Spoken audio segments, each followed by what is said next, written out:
very much. And hello, everybody.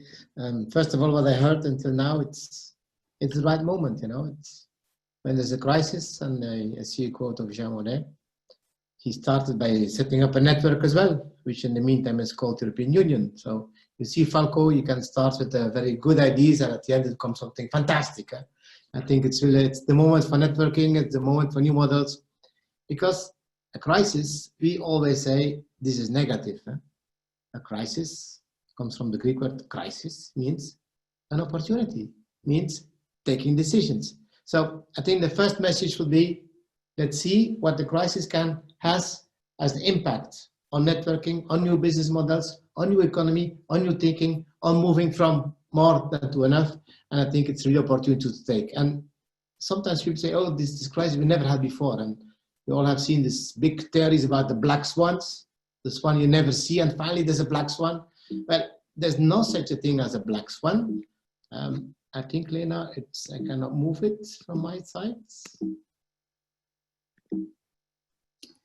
Try again to move around the cursor first a little bit. It should work.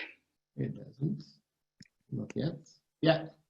Now it's there. Good. So my first message would be, a crisis is part of the economy. It's part of life.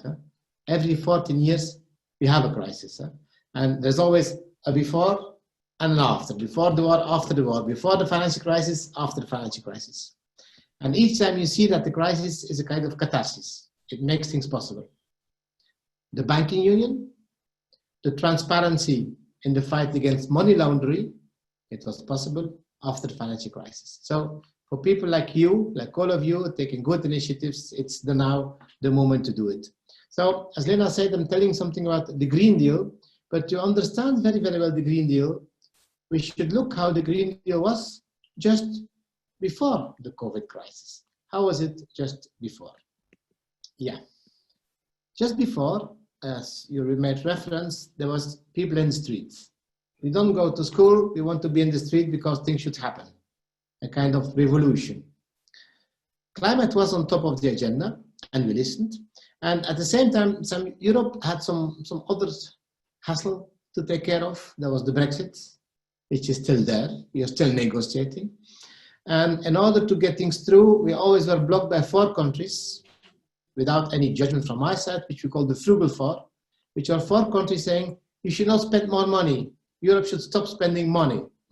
It's the Netherlands, it's Austria, it's Finland, it's Denmark, which are the frugal 4.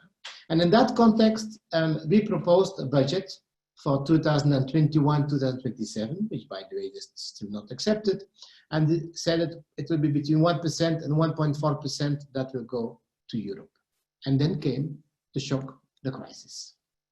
Crisis, you can see very well, everything goes smoothly, and bam, once something happens. And again, as something happens very fast, it was not a gradual recession, as it goes very fast, people have to react fast. And when you react fast, then you can see again the new opportunities. After this collapse of the economy, to say it the way it is, we should ask the question, what's next? Well, nobody knows. And I always said I'm an economist. Economists are very good in forecasting what happened in the past. Well, economic models, we spoke about new business models, they don't know what will happen. But one of the main models, which is now the one who people most believe in, is the famous V curve, or the square curve, where you say, well, it's a bad year, but you see, next year, 2021, will be a marvelous year. It will be a year for doing business. And if you look to some of the figures, then you see, in fact, everything we lost and we're going to lose in economy in 2020, will almost win it back next year. So this means, in fact, that at the end of 2021, middle 2022, we'll be back at the level of 29. So, of course, it's difficult for the economy, but if you apply the philosophy of Jonathan, perhaps we had enough. So let's put things in context. Of course, things can go worse. And as I said, economists, an economic model, what is the basic of the economic model? It's the human being. And the human being, you cannot forecast. You cannot forecast if people start panicking and stop buying, and stop going to restaurants and stop having a new car, this of course will have an impact on the economy. You cannot foresee that the famous virus hits again, what you call a second hit. And if you have a second hit, then look what happens with the second hit. So the green line is in fact what would happen without any crisis. The blue line is what happens with a single hit scenario. So if you look to Switzerland, for instance, it means in 2020 there will be an economic recession of 7.7%, and most of it will be compensated in 2021 with the growth of 5.7%. So let's say February 2022, you are back where you were at the end of 2019. That's how you can read the figures. If, of course, and nobody knows, if there is a second hit, what you call the double hit scenario, then not only the recession will be bigger in 2020 with a minus 10%, but what we will get back in 2021 will only be 2.3%. So if I extrapolate this in double hit scenario, a country like Switzerland will need between 4 to 5 years to get back where they were at the end of 2019, which of course makes a lot of a difference. Now, let's be optimistic. Let's stay on the blue scenario. If you look at the blue scenario, then the Green Deal, which I just showed you, was on the table before. Now with COVID, what happens? The Green Deal gets much bigger and the Green Deal goes much faster. So for the Green Deal, in fact, today you have 3 parts. I'm sorry to be technical for a moment, so just concentrate you for 1 minute and then you can sleep back again. We have 3 different parts. And the first part is the 540 billion, and I'll come back to it in a moment, which are in fact measures that has already been taken in urgency at the moment of the breakout of the COVID. That's the first one.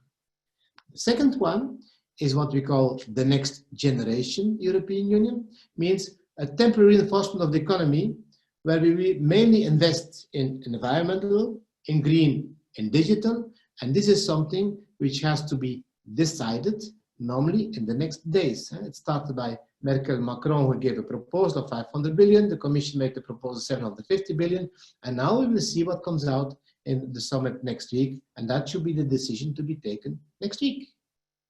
On top of that, there is what we call the multi-annual financial framework, means the budget for the next years, which foresees 1,100 billion euro. So altogether, and something like 2,300 billion euro, which corresponds to 12% of the GDP of the European Union. 12%, is that a lot? Well, most of you have heard about the famous Marshall Plan. After the Second War, the Marshall Plan was 1.5% of GDP. To see what you are doing now in amounts is amazing. So, Jonathan, it's not about enough, it's about enormously this time.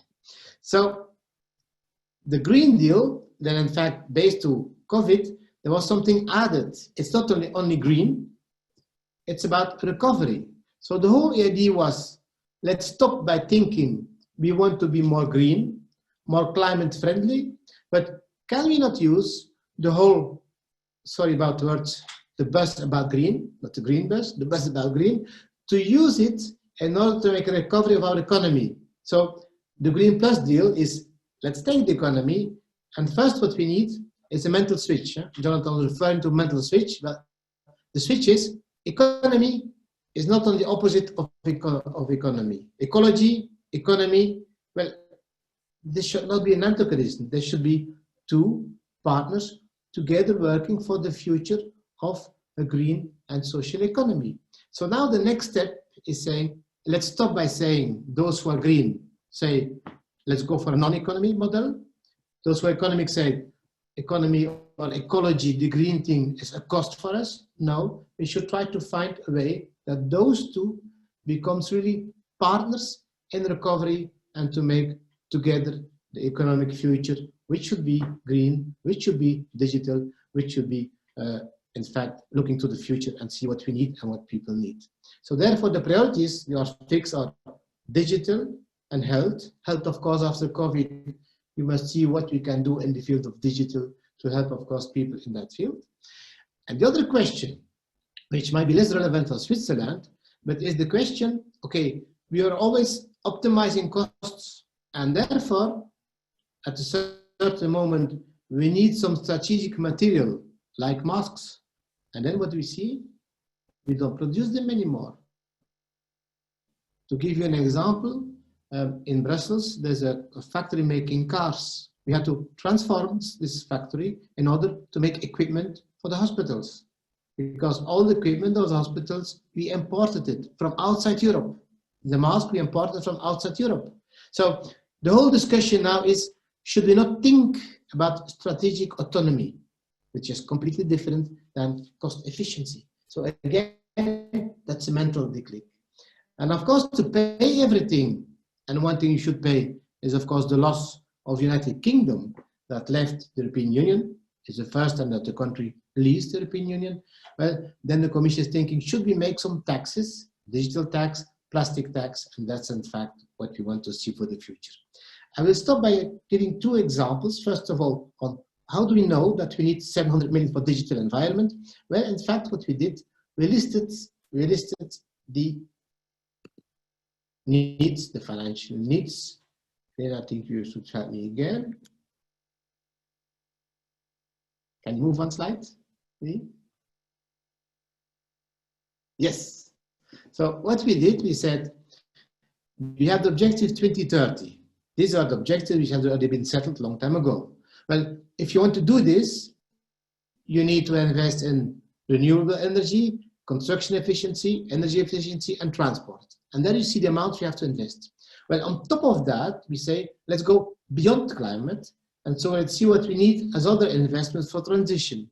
So then I give you an example as a pure illustration. The 470 is in fact what you need to invest in the green economy. And therefore, once the budget is approved, we're going to try to sit together with industry, with partners to see what they can do in order to take this. I could give you the same table for digital, and that's in fact how we arrive at the amount of our budget. I try to move to the next slide. And I will need Lena again. So what we see in that respect, I said, we depend from other countries. Well, if you look to the European Union, well, from 2007 to 2010, 40% of our companies, and I speak about companies having more than 50 employees, they moved partly or completely to low-cost countries and low-wage countries. They stopped 2011, 2015, and now we see that we have a phenomenon of companies coming back, what you call reshoring. First you have offshoring, now they come back reshoring. Well, again, should we not think about COVID? Should we not think about strategic autonomy and say, let's bring them back? On top of that, there's the awareness of the consumer. Do we have to buy our goods on the other side of the world? Should we not get back to a combination between the local dimension and the globalized dimension? Should we not stop by venerating the globalization and do something which we call the glocalization, a combination between the local dimension and the globalization? So if you see what happens today, I think it's a long time ago that there were so many opportunities to make things change. And if you could give me the last slide, Lena, to make things change. So I refer to Karl Popper, who said, optimism is a moral duty, but we should of course avoid going to listening to big speeches, to be part of networking, and they say, now let's go home, it was a nice day. So, as I said, crisis is taking decisions, doing something. So, my concrete question to you would be, for each of us, that we raise ourselves the question, what can I do to turn the COVID obstacle into an opportunity? So, if this evening you take a piece of paper or you take your iPhone or iPad, whatever, just note down the answer to that very simple question. Thank you very much. Thank you so much, Rudy. We're a little over time, but I do want to ask you something very quickly. You mentioned, as well as Jonathan, about this mental shift. I think that's all what we're thinking about, how we can really get people to start thinking in a new way. And you talked about, you know, the economy being linked with the ecology, and that people are finally, or those in power, are finally starting to maybe think about this a little bit more. There was a question, though, in the chat about if the global economy always manages to bounce back, as you showed with the V curve, will it pay off then for the global economy to become more resilient? What does that mean for people that are pushing for it to become more resilient if it always bounces back anyways?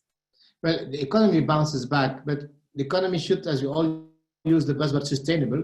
And a sustainable economy is the economy that takes account not only profit.